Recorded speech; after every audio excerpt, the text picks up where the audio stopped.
I pulled an all-nighter with a client to close a $10 million deal. My ulcer was killing me from all the coffee and I dragged myself into the office. The next morning, I clocked in 3 seconds late. My boss's son, Kyle, came storming up and threw hot coffee right in my face. "You've got some nerve showing up here," he said. "Look at you. You look like something the cat dragged in. Which executive did you have to sleep with last night to get that deal?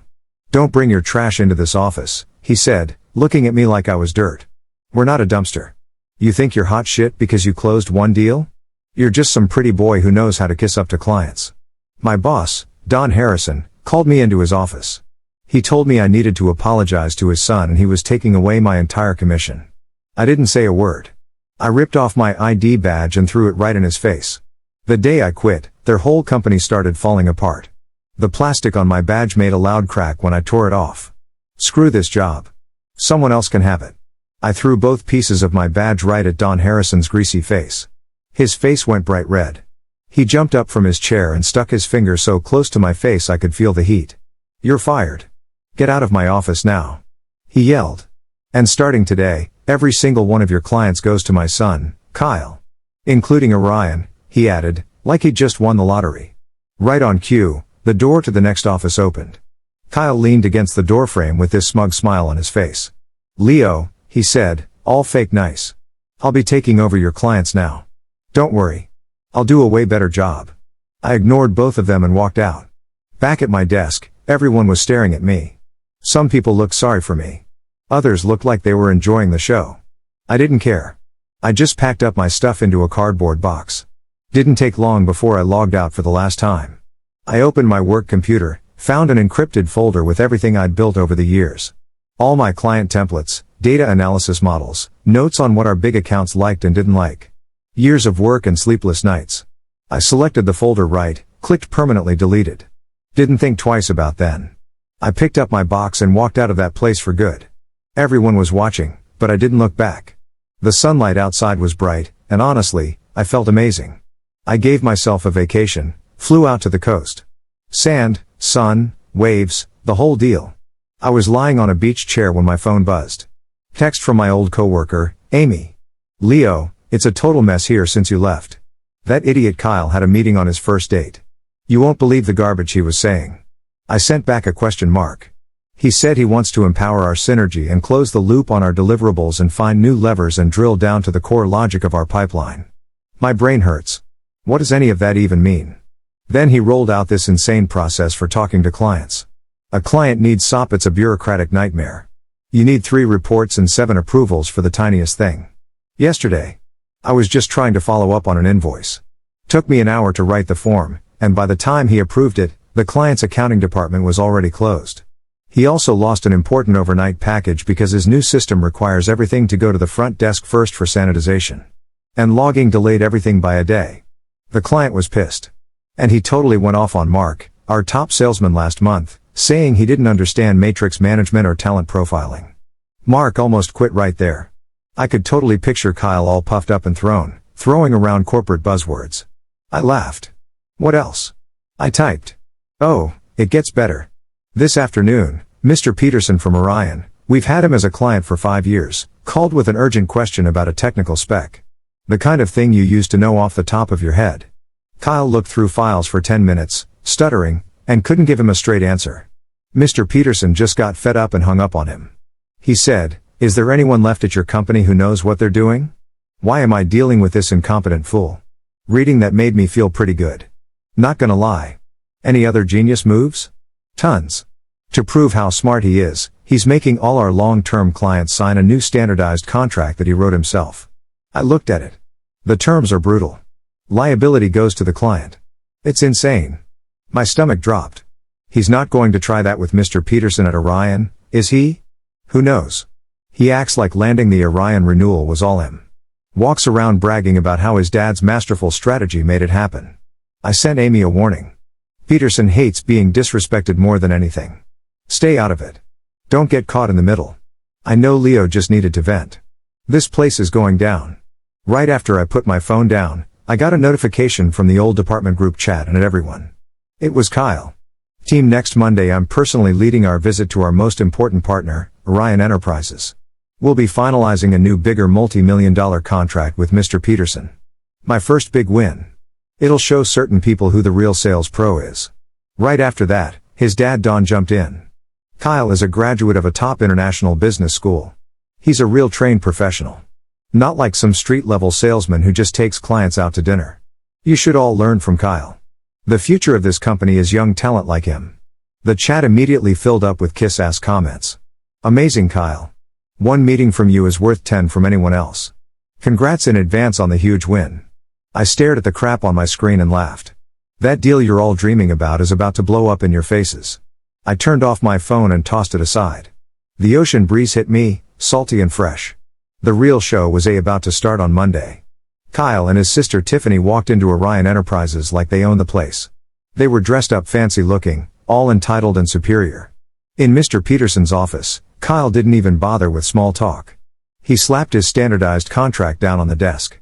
Mr. Peterson, this is our new contract written by our legal team. It shows our company's professionalism. Take a look, and if there are no problems, you can sign. Tiffany stood next to him, adding in this condescending tone, my father decided our company needs to formalize our procedures. The old messy way of doing business is over. This is actually better for you too. Mr. Peterson picked up the contract. He only got through 2 pages before his face changed. The ridiculous clauses were insulting. Things like the supplier can cancel the contract anytime without penalty and payment terms are 180 days. He looked up at these 2 arrogant kids in front of him. He was furious. This is your professionalism. This is your formal procedure. He slammed the contract on the desk. Security, get these 2 out of my building. When the news got back to the office, all hell broke loose. Amy sent me a voice message, her voice shaking. Leo, it's a disaster. Orion isn't just refusing to renew. They're canceling all existing contracts. Right now. Finance is freaking out. The early cancellation penalty means we have to refund a ton of money. The company doesn't have that kind of cash. Don locked himself in his office. We can hear him throwing stuff. And it gets worse. They want an immediate refund of all the advance payments from this quarter. I knew that money was already gone. Don had spent it on a new sports car for Kyle. The company's cash flow was frozen. Don Harrison, sweating like crazy, personally called Mr. Peterson. When the call connected, his voice was super humble. Mr. Peterson, please calm down. There must be some misunderstanding. The kids, they didn't know better. Don't hold it against them. One cold sentence came from the other end. Don, the only person I'll talk to is Leo Morgan. Anyone else from your company calls me, they can go to hell. The line went dead. Don stood there holding the phone, his face gray. In the main office, Tiffany wasn't reflecting on her massive screw-up. She was screaming, blaming everything on me. It's all Leo's fault. She yelled at the sales staff. That backstabbing snake. He must have set this up, dug a trap for us. That ungrateful jerk. We raised a viper in our own house. Desperate Don Harrison finally remembered me. He called my phone. It rang for a while before I slowly answered. Leo, I'm ordering you to come back to the company right now.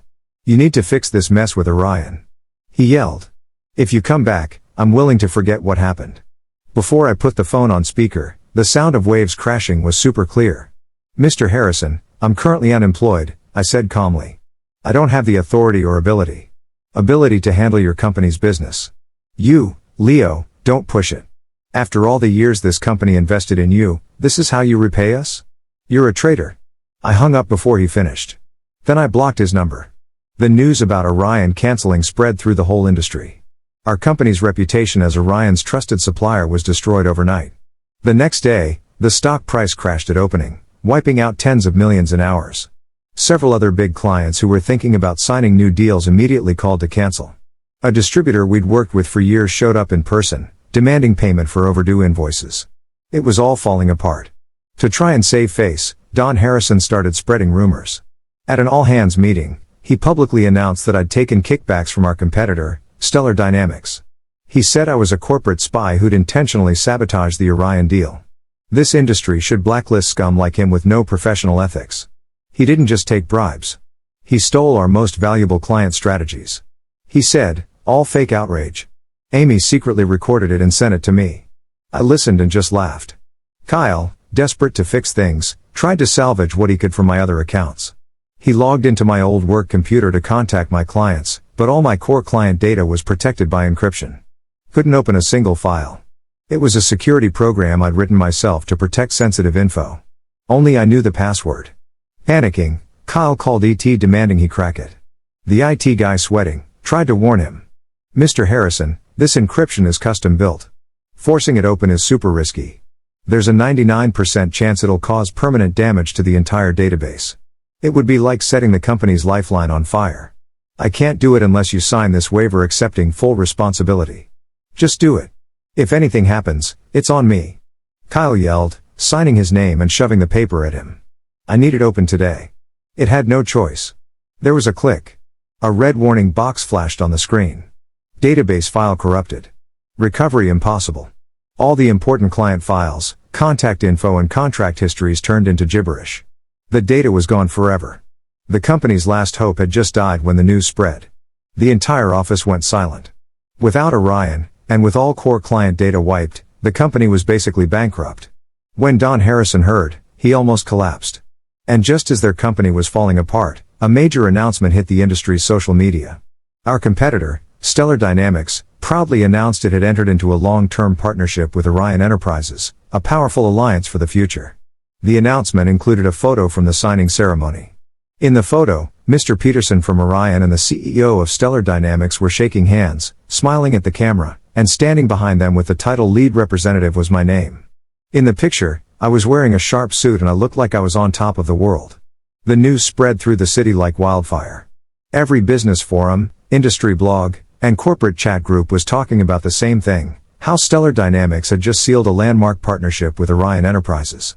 My photo was everywhere, plastered across trade publications and LinkedIn feeds.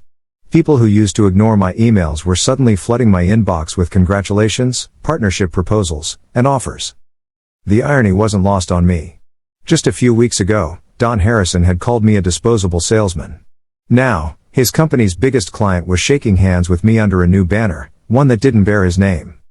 When Stellar Dynamics reached out to me after I quit, I hadn't planned on accepting their offer right away. They'd been our fiercest competitor for years. But their CEO, Melissa Grant, was sharp. She saw value where others saw rebellion. She didn't waste time with empty flattery. "I've been watching your work for a while, Leo," she'd said during our first meeting. "You understand people. You don't sell products, you build trust. I want that on my side." I'd stared at her for a moment, weighing my options. "You don't mind that I burned bridges with Harrison and Company?" She smirked. "I'd call it demolition of dead weight. You broke free before the collapse. That's strategy, not sabotage." I accepted the job on one condition: I wanted full autonomy in handling Orion. No corporate red tape, no standardized contracts, no interference from upper management. She agreed instantly. Now, sitting in my sleek new office overlooking the skyline, I watched the chaos unfold from afar. Harrison and Company's stock had dropped another 20% overnight. Rumors were spreading that the company was under investigation for financial misconduct. Don's flashy sports car had reportedly been repossessed. Kyle hadn't posted a single motivational quote on his feed in days. Amy called me again, whispering like she was being watched. "Leo, it's bad here. Don fired half the staff. Tiffany's crying in the conference room every day. Kyle keeps saying he's going to fix things but no one listens to him anymore." I sighed. "You should get out, Amy. Before the ship sinks completely." She hesitated. "Do you think they'll ever recover?" "No," I said simply. "They built everything on arrogance and lies. The foundation was rotten from the start." 2 days later, I got an email from Mr. Peterson himself. Subject: lunch? Body: Leo, I've never seen anyone handle business with such integrity after what they did to you. Let's discuss future expansion opportunities. My treat. Bring your new boss if you'd like, but between us, I'd rather talk to you. That was Peterson for you. Direct, loyal to those who earned it, and ruthless to those who didn't. Over lunch, he didn't waste time. You knew this would happen, didn't you? I stirred my coffee. I had a feeling. You can't fake competence for long. He laughed. Kyle thought he could waltz in here throwing buzzwords around. I almost felt sorry for him. Almost? I asked. Peterson leaned back. I don't do pity in business. But I do respect you for walking away when they cross the line. That's rare these days. He slid a document across the table. It was a proposal, an exclusive supply agreement between Orion and Stellar Dynamics, spanning 5 years, valued at over $50 million. Are you sure about this? I asked. That's a big commitment. Peterson smiled. I'm investing in people, not companies. You proved you're worth it. That deal would later become the turning point for Stellar Dynamics, catapulting the company into industry leadership. For me, it was validation that walking away from exploitation hadn't been a mistake, it was the smartest move of my life. Meanwhile, back at Harrison & Company, the collapse continued in slow motion. I didn't need to check the news to know what was happening, Amy kept me updated. They're selling furniture, she said one night, her voice trembling. Actual office chairs, Leo. Don's trying to liquidate anything that's not nailed down. Did they pay your last salary? She laughed bitterly. Barely half. They said the rest would come when cash flow stabilizes. I'm not waiting for that fantasy. Good, I said. Come join Stellar. We're expanding. I'll recommend you personally. She gasped. Are you serious? Completely. You've always been loyal. It's time someone rewards that. By the next week, Amy had joined my team. She brought along 2 of our best sales analysts who'd also had enough of the Harrison circus. One by one, talented people jumped ship. Harrison & Company became a ghost company. A month later, I received an anonymous message on LinkedIn. From Tiffany Harrison. Message, Leo, please. Can we talk? It's urgent. I debated ignoring it. But curiosity got the better of me. We met at a small coffee shop near downtown.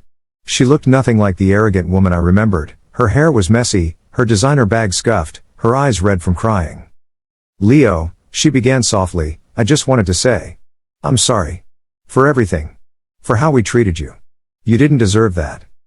I didn't say anything. She continued, Kyle's gone. He flew to Europe, said he needed a break. Dad's been drinking himself sick every night. We might lose the house. And they're investigating the company for tax evasion.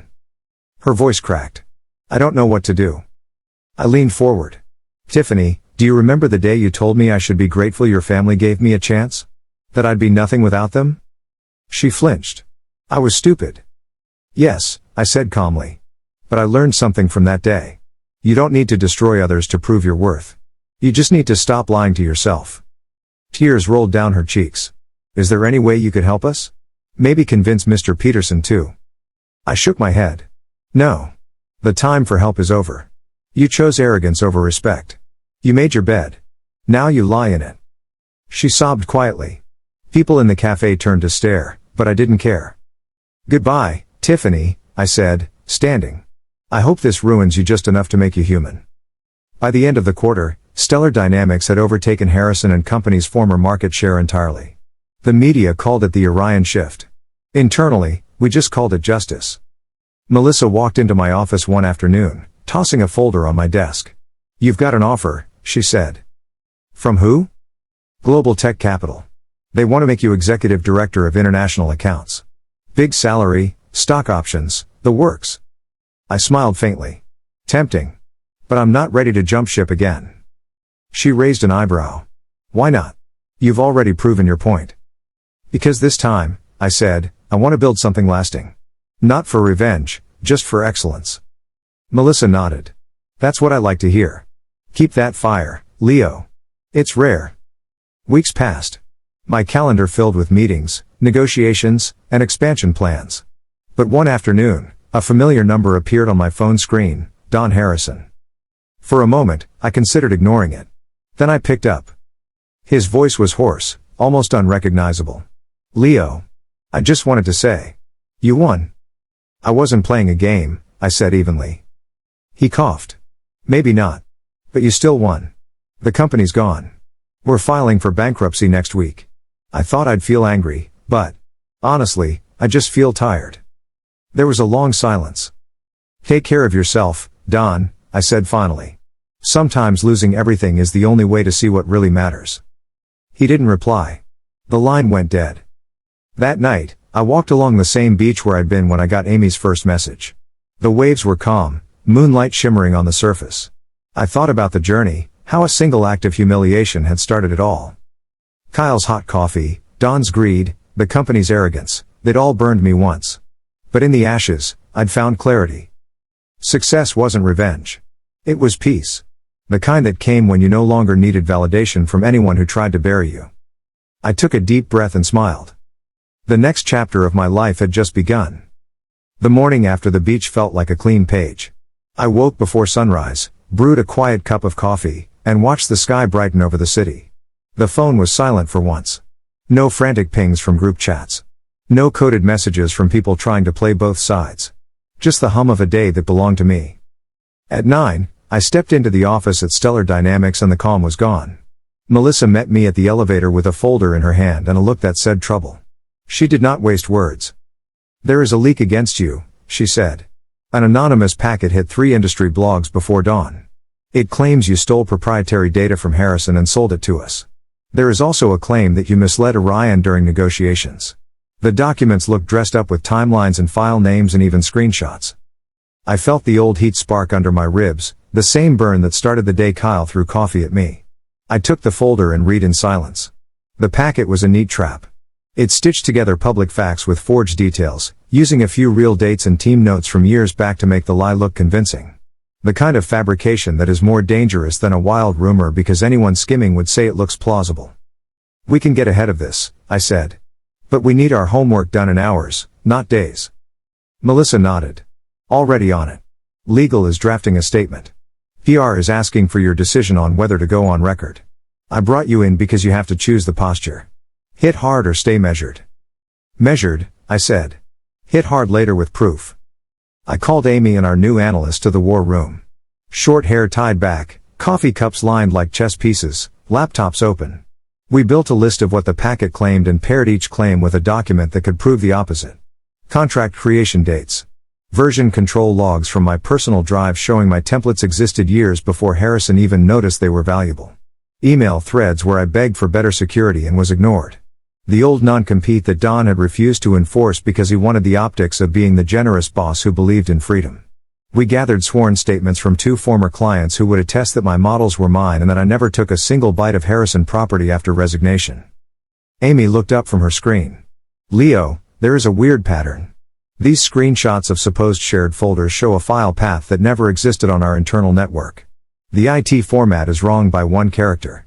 Someone copied a look and missed a small rule." "Good catch," I said. "Put it on the board. Every small mistake becomes a rope." By noon the blogs had picked up speed. Comment sections filled with the usual song. "He climbed too fast, so he must have cheated. He closed big accounts, so he must have stabbed someone. The industry loves a rise, but it loves a fall even more." Reporters called. I said I would give a single interview at the end of the day once facts were ready. At 2, Mr. Peterson called. The line was steady as always. "I have seen the rumors," he said. "I will not dignify them. Do your work. Deliver what we planned. That is all that matters." "Understood," I said. There was a pause, then his dry humor slipped through. "If you ever do decide to steal, at least make sure the file path syntax is correct." I laughed for the first time that day. Pressure broke apart as if someone had cracked a window. The afternoon piled on. Legal found that the leak included an alleged internal memo by Melissa authorizing me to bring over client lists. It was not just forged. It was stupid. It used a template header from a government office in a different state. Melissa read it, shook her head, and said 1 line. "They think we have never seen a letterhead before." While the crisis churned, another problem arrived in the present tense. A labor strike had shut down a major port 2 states away, freezing a critical shipment that Orion needed for a rollout. We had 2 days to reroute and deliver or we would incur heavy penalties. Logistics posted grim updates. Waiting would cost money. Moving would cost credibility. Failing would cost both. I took the whiteboard and mapped options. Airlines. Rail lines. 2 smaller ports that were still open but clogged. Then I drew circles around names most people ignore. 3 regional suppliers I had known for years. They were small, run by families, and they kept spare capacity because they preferred sanity to maximal profit. Owners who would answer their phones at odd hours and not ask for a retainer before lifting a finger. We called them. The first said yes before I finished. The second said yes with a condition that we send payment on delivery instead of 30 days out. "Done," I said. The third said he would open at night if we needed him. In 6 hours we had a patchwork of trucks, a midnight rail car, and a chartered cargo flight for the last distance. It was not elegant. It was not cheap. It was on time. By evening the Orion pallets were moving. Amy stood at the glass wall, watching the tracker pins step across a map like a quiet parade. "You built this kind of goodwill with years of small honest choices," she said. "People do not see that part when they read a headline." "They never do," I said. "That is fine. The work will speak." At 7 I went on record. No drama. No grandstanding. I gave a calm statement to one reporter who had earned trust over time. I said that the packet was false. I explained that my intellectual property was developed on my own time and that I had delivered it to my former employer under license while I worked there. I said that I had not taken any protected data on my way out and that my devices and cloud accounts would prove it. I said we would publish a timeline with evidence in the morning. Then I ended the call with a sentence I had learned from Peterson. "In business we do not shout. We deliver." By 10 that night, the rumors had cooled. The blogs began to hedge. An update appeared with cautious language. According to new information provided by Stellar Dynamics, the claims may be disputed. A second blog retracted the memo portion entirely. We did not celebrate. We finished the logistics run and the evidence deck and then we went home. I left the office near midnight with the city humming under pale streetlights. As I reached my car, a figure stepped from the shadow of a pillar. Thin coat. Hands shaking. Eyes swollen. "Tiffany." I stopped with the door half open. She kept a respectful distance. "I know you do not want to see me," she said. "I will be quick. Kyle is behind the leak. He is working with a boutique fund that wants to short Stellar and buy the remains of our company for cheap. They promised him a role if he can dent your credibility and stall Orion just long enough to spook the market.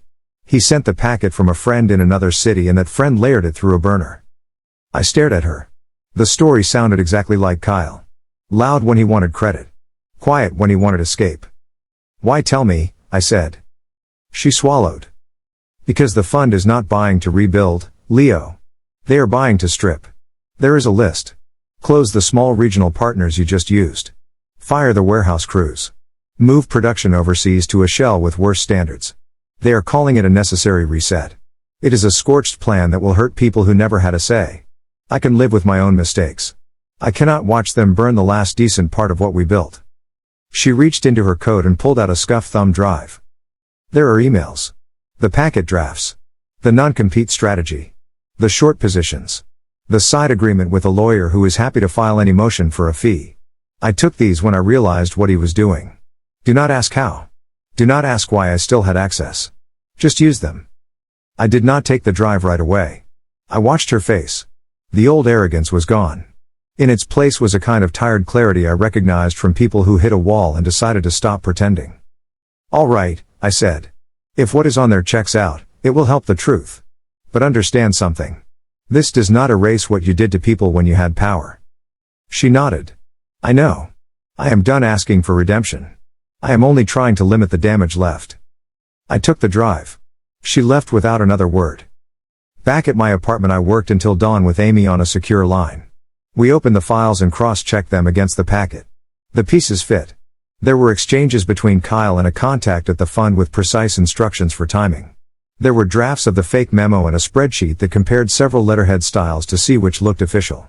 The clumsy file path error was explained by a chat where they argued over a slash. I almost smiled at that. We also found a larger plan. The fund intended to pressure a judge to enforce an old non-compete clause against me as an emergency measure. If they could freeze me for even a week, Orion might panic. Shares would dip. The purchase would look wise in hindsight. They had a motion drafted and ready to drop at the first bell. At 8, a courier arrived at the office with a stack of papers. We were served. The hearing was set for the next morning. I felt my jaw tighten. The timing was designed for maximum stress. Exhaust us. Force a stumble. Extract a concession. We did the opposite. Legal built a counter in 3 hours. We attached the original non-compete, then the formal letter that released me from it when Don refused to renew certain terms. We appended email chains in which Harrison HR confirmed I was clear. We added a sworn declaration from a third party who had been in the room. We included forensic reports from my devices showing no transfer of protected information after my resignation date. And now, thanks to Tiffany, we layered in messages showing intent to weaponize the courts for a market play. Melissa came by with 2 coffees and a nod. "You handled the logistics crisis and the rumor storm," she said. "Now handle the courtroom. Do it with facts and grace. The rest will follow." That afternoon we briefed Orion on the hearing so they would not be surprised if reporters tried to stir fear. Peterson barely blinked.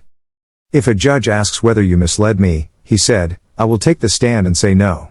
If a judge asks who understands this market, I will point to you. If a judge asks why I trust you, I will say it is because when you could have cut corners, you did not. I do not hire saints. I hire professionals. Go win." Night fell quick and heavy. I went home, showered, and laid out a suit with clean lines. On the table beside it I placed my old ID badge, the broken plastic taped together as a reminder. Not of rage. Not of humiliation. Of a line in the sand that I would not lose again. I made notes by hand. Not legal arguments. Anchors. The truth is patient. Work does not shout. Credibility is a slow fire. Never let anger speak for you. I copied a few quiet lines on the last page. Then the phone buzzed with a number I had not seen since the day before the bankruptcy filing. Don Harrison. I let it ring 3 times and answered. His voice was softer than it had been in months. "Leo," he said. "No speeches. I sent something to your email. It is the signed release on your non-compete. The original. With a timestamp from the day we filed it. I also included a notarized note I never shared that explained why I did it. I knew Kyle was not ready. I thought if I freed you to chase bigger work, some of your wins might still splash onto us. I told myself I was being generous. I was actually hiding from my own choices. I am sorry. I cannot fix what I broke. But I will not let them lie about you on my watch." There was quiet on the line. I believed him. Maybe the ruin had stripped him down to a decent core, the way fire strips paint from an old beam and shows the wood that still holds. "Thank you," I said. "Do well tomorrow," he said. Then he hung up. I checked my email. The documents were there. They matched our copies. The notarized note was almost painful to read because it was honest. A younger version of me would have printed it and waved it like a banner. The man I had become simply added it to our exhibit list and kept moving. Near midnight I closed my eyes for an hour. When I woke, the city was a hush of distant tires and the faint pulse of a train line. I put on the suit. Tied a simple knot. Slid the old badge into my inside pocket like a talisman of clarity. When I stepped to the door, I paused. On the threshold lay an envelope with no mark. Inside was a single page. No threats. No theatrics. Just a list of names. A judge. A clerk. 2 partners at the fund. 3 shell companies.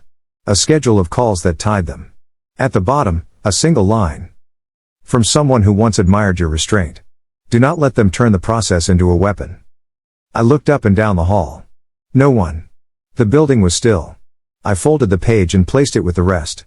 I did not know if the sender was a friend or a rival of the fund, or some conscience finally awake within the maze. It did not matter. The truth did not need intrigue to stand, but sometimes a whisper lit the path to a cleaner argument. I reached for the doorknob. The phone lit up one more time with a message from Amy. The trucks cleared the last checkpoint. The cargo flight just took off. Orion will receive on time before dawn. See you at court. I breathed in and out. The day I was fired, I had walked out with a cardboard box and a pulse of reckless relief. Now I walked out with a team who believed in work that could be defended. In the elevator, the doors closed on the city skyline. I saw my reflection, steady and simple in a pane of glass. No swagger. No mask. Just a man headed to tell a clear story in a room designed for noise. Halfway down, the car stopped. The doors opened to reveal Tiffany. She held a thin file and kept her eyes low. "There is one more thing," she said. "Kyle is not stopping at the injunction. He wants to crash the hearing with a press stunt. He plans to show up with a printed board of the forged memo and claim new evidence. I printed our internal email that proves the memo never existed in our system. The hash does not match any generated file. If the judge lets him talk, hand this to your counsel." "Thank you," I said. She nodded once and stepped back as the door slid shut. I held the thought a beat longer than I expected. Maybe ruin had made her human after all. On the street, dawn threaded pale gold through the gaps between buildings. I turned toward the courthouse. The city was starting to stir. Delivery vans. Bakers. People who did work that never made the news but kept the lights on. I walked among them, just another pair of shoes on concrete. I reached the steps as the clock on the tower clicked toward the hour. Behind the tall doors was the room where some would try to turn a process into a weapon. In my pocket was the badge from a life I had shed. In my briefcase was the proof of a life I had built. Ahead of me was a judge, a fund, a grinning pretender, and a day that would either tighten a knot around my name or cut it clean. I took the final step and pushed the door open. The first face I saw inside was Kyle, already talking to a camera he must have paid to follow him. He wore a suit one size too small and a smile 2 sizes too wide. He turned when he noticed me and lifted his chin as if victory were a cologne. "See you soon," he mouthed, then looked back to the lens. I kept walking. Past the cameras. Past the whispers. Past the trap he had set for himself without knowing it. I found our table, placed the exhibits in order, and looked once toward the windows where thin light was pooling on the floor. The clerk called the case. "Counsel ready," he said. "Ready," our attorney answered. The judge entered with the calm of a tide. "We begin," she said. And as the first words echoed off the paneled wood, I felt no anger and no fear. Only the steady heat of a slow fire that had been burning since the moment I tore off a badge and watched a plastic shard crack the air. The story that began with a coffee thrown in my face was about to cross the line where truth is tested aloud. Outside, somewhere above the courthouse roof, the cargo flight cut a white line through a blue morning. Inside, the record light on the court microphone blinked to life. "We begin." The courthouse was silent except for the soft shuffle of papers and the hum of air conditioning that seemed too loud for the tension in the room. Kyle sat a few rows ahead, whispering to a journalist, pretending to be confident. But I could see the tremor in his hands when he thought no one was watching. The judge, a calm woman with silver hair and clear eyes, entered and took her seat. Her voice cut through the room like the sound of glass breaking. "This is a hearing regarding the injunction filed by Harrison Holdings creditors and associated partners against Mr. Leo Morgan, alleging breach of non-compete and misappropriation of proprietary data. Counsel, you may proceed." Our attorney, Rachel Ng, stood and began with a measured tone. "Your Honor, this case is not about corporate theft. It's about an old family company trying to weaponize the law to cover their own failures." She handed the clerk a thick binder.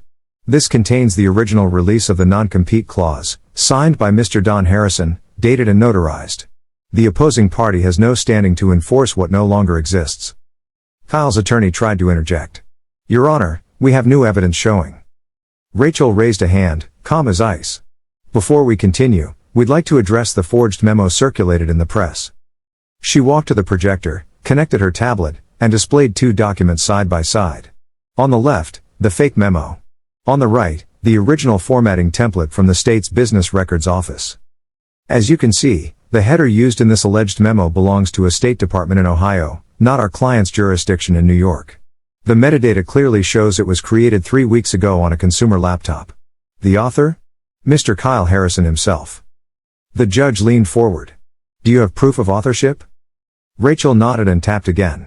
On the screen appeared email logs from the thumb drive Tiffany had given us, timestamps, drafts, and chat messages. "Here is Mr. Harrison's conversation with an investment fund representative where they discuss how to spice up the leak and release it to the media before market hours to cause stock fluctuation." The courtroom erupted in murmurs. Kyle's face drained of color. The judge raised her hand. "Order." Rachel continued, voice steady but sharp. "These messages show deliberate intent to manipulate the market and defame my client for personal gain.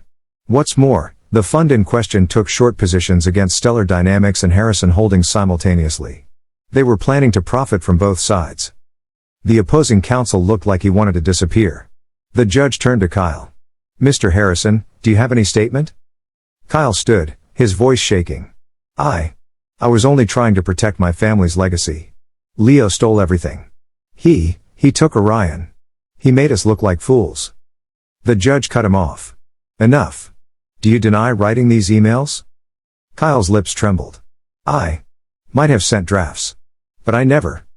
"You are under oath," the judge warned. He froze. The silence that followed was suffocating. Then he sank into his chair, muttering, "I didn't mean for it to go that far."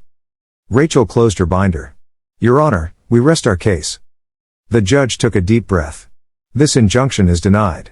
Furthermore, based on the evidence presented, I am referring this matter to the District Attorney's Office for investigation into securities manipulation and defamation." She struck her gavel once. The sound echoed like thunder. Kyle buried his face in his hands. His lawyer quietly began packing up, eyes hollow.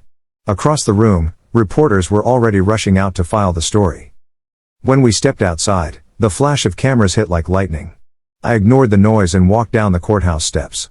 Amy was waiting by the car, relief all over her face. "It's over," she said softly. "Almost," I replied. That afternoon, the story hit every major outlet. Court clears Leo Morgan, Harrison heir implicated in market manipulation scheme. The stock of Stellar Dynamics rebounded instantly. Orion Enterprises publicly reaffirmed its long-term partnership with us, calling it a model of corporate integrity. Melissa called me into her office that evening. She had a small smile, something rare for her. "You handled that like a professional, Leo. Most people would have wanted blood. You stayed on message." I shrugged. Rage burns fast. I learned that the hard way. She nodded. "Good. Because the board just approved a new position, Vice President of Strategic Partnerships. It's yours if you want it." I stared at her, speechless for a moment. "You're serious?" "Completely," she said. "You earned it." That night, I walked alone through the city. The same streets I'd once dragged myself down after quitting, clutching a cardboard box, wondering if I'd made the biggest mistake of my life. Now those same streets felt different, wider, quieter. A message popped up on my phone, from Don Harrison. "They arrested Kyle this evening. I suppose it had to end this way. I wanted to tell you, I read the court transcript. You didn't humiliate him. You just told the truth. That's more mercy than I ever gave anyone. Thank you." I typed a simple reply, "Take care of yourself, Don." No anger. No triumph. Just closure. Weeks passed. The storm faded, replaced by quiet stability. I spent my days mentoring younger analysts, the ones who reminded me of myself back when I believed working harder would make people respect me. One afternoon, Amy poked her head into my office. "Guess who's here?" Tiffany stood in the doorway, hesitant but composed. She held a plain envelope. "I just came to give you this," she said. "It's the deed to our old family property. My father wanted you to have it. He said you earned it." I blinked, caught off guard. "I can't accept that." She shook her head. "It's not charity. It's closure. That house was built on the lie that we were better than everyone else. Maybe someone who knows what humility feels like can make something real there." She handed me the envelope and turned to leave. Before she reached the door, I said quietly, "Tiffany. For what it's worth, I hope you find peace too." She smiled faintly. "Maybe someday." Months later, I drove out to see the property. It was quiet, an old villa on a hill, weathered but strong, surrounded by wind and silence. I stood in the yard, looking at the empty windows, and realized this was where the cycle ended. I didn't rebuild it into a mansion or flip it for profit. I turned it into a mentorship retreat, a place for young professionals who'd been chewed up by corporate politics and wanted to start again. We called it the Phoenix House. The first group arrived 6 months later, 6 nervous people carrying laptops and second chances. We built plans, shared meals, and taught them what most companies never did, that ethics and success don't have to be enemies. One night, standing under the same stars that had once watched me fall apart, Amy asked, "Do you ever think about revenge anymore?" I thought for a moment. "No," I said finally. "Revenge was a chapter. This is the epilogue." A year later, I attended a business conference in London. After the final panel, a journalist stopped me. "Mr. Morgan," she said, "your story has become a case study. People say you turned corporate collapse into moral redemption. How would you describe what really happened?" I smiled. Simple. I stopped trying to prove my worth to people who couldn't see it, and started proving it to myself. The journalist nodded, writing that down. "That's going to make a great headline." Maybe it would. But I didn't need headlines anymore. As I walked out of the hall, the sun broke through the clouds, and for the first time in years, I didn't feel like I was chasing anything. I had already won, not because I destroyed the people who tried to bury me, but because I built something better on the ashes they left behind.